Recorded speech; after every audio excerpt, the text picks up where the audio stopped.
At the highest levels of editing, every niche makes money, but how you niche and the one that you choose is going to determine how much you make and how much consistency you see in your income. I call it the niching onion, and I'm going to break down the framework today.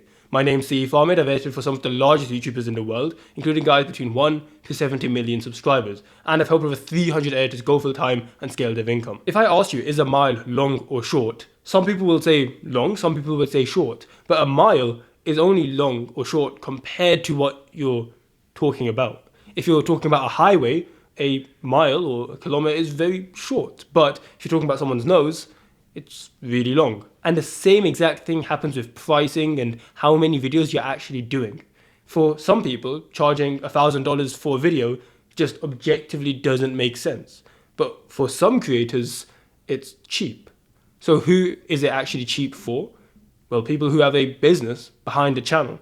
So the most profitable niche that you can get into is someone that actually is making more money than they're paying you. Because at that point, if you're making 20, 30, 40,000 from a video, it would make sense to pay 1 to 2 for the guy that's going to edit. Now, let me give you some actual examples of this being used in practice, but also how you can use the niching onion framework to actually do this for yourself. First of all, my first ever 10K months weren't in finance, weren't in business, weren't in documentary.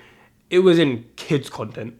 It was a 40 million subscriber channel, and we would literally just be editing brain rot videos. Now, here's the thing. I'm a grown-ass man. I don't like editing brain rot videos, but the best part is I managed to automate my workflow to the point where I was barely having to even watch over the videos. It was videos about 200 to 275-ish per video, and typically they wanted an editor to get 2 done per week.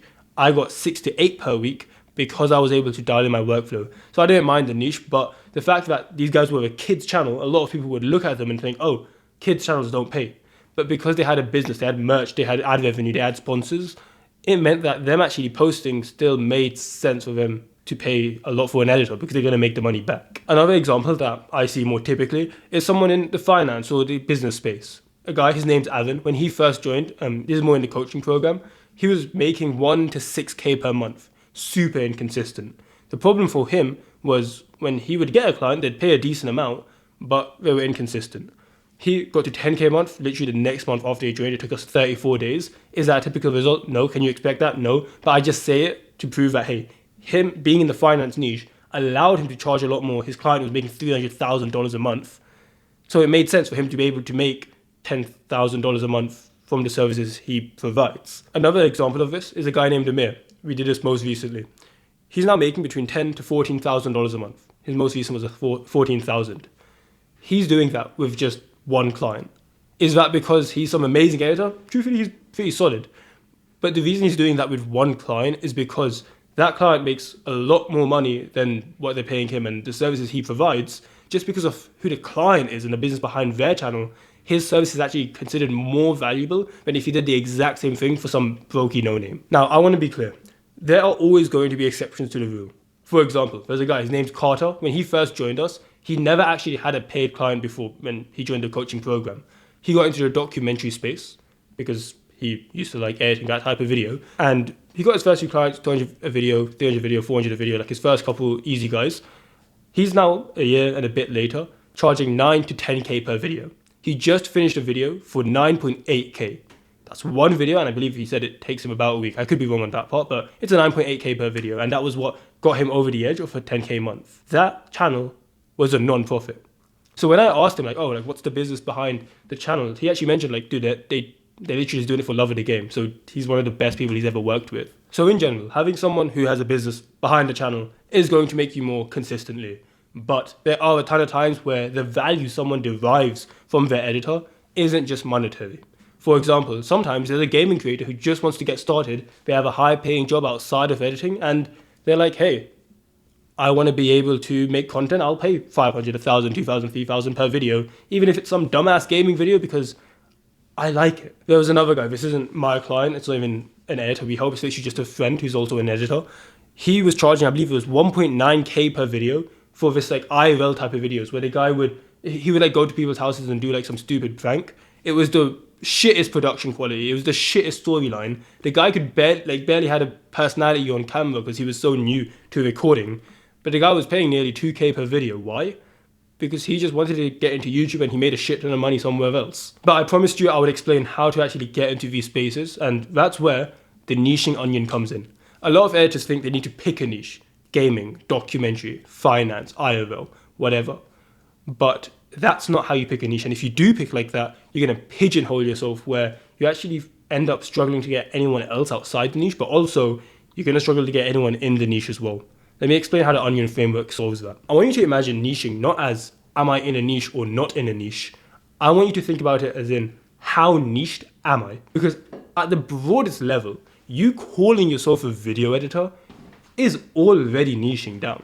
Because you could have easily been some dumbass saying, oh, I do thumbnails and I also do motion graphics. Video editing is super similar, but you could have been a dumbass saying that I do thumbnails and SEO and video editing. That you could have been one of those guys. But by you niching down, and by us niching down into video editing, that's already niching down.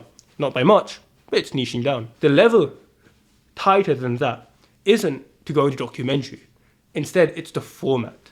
Is it long form?